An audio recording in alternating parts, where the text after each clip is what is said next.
আজকে সকাল সকাল দুপুরে রান্নাবান্না সেরে নেবার পর সন্ধ্যাবেলায় কড়াইশুঁটির খাস্তা কচুরি বানাবো বলে কচুরির পুরটা আমি বানিয়ে নিয়েছিলাম। পুর আগে থেকে বানিয়ে রাখলে রান্নাটা করতে একটু সুবিধাও হয় আর তাড়াতাড়িও হয়ে যায়। কড়াইশুঁটির পুরটা আজকে একটু অন্যরকম ভাবে বানিয়েছিলাম।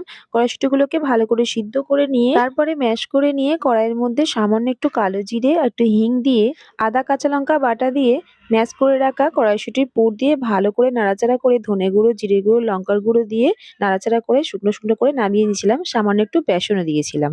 পুর তো রেডি আছে, এবার ডো তৈরি করে নেব। সমপরিমাণে আটা ও ময়দা নিয়েছিলাম, সামান্য একটু নুন, একটু চিনি, একটুখানি তেল আর একটু কালো জিরে আর জোয়ান একটু ক্রাশ করে দিয়ে ভালো করে মেখে নিয়েছিলাম। এবার ডো থেকে ছোট ছোট লেচি করে মধ্যিখানে বাটির মতন শেপ করে পুর ভরে মুখটা ভালো করে বন্ধ করে একটু হাতে করে চ্যাপ্টা করে দেবো। একইভাবে সবগুলো বানিয়ে নেব। মিডিয়াম আঁচে উল্টে পাল্টে লালচে লালচে করে ভেজে তুলে নিলেই তৈরি হয়ে যাবে কড়াইশুঁটির খাস্তা কচুরি। টমেটো কেচাপের সাথে পরিবেশন না করলেও চলবে।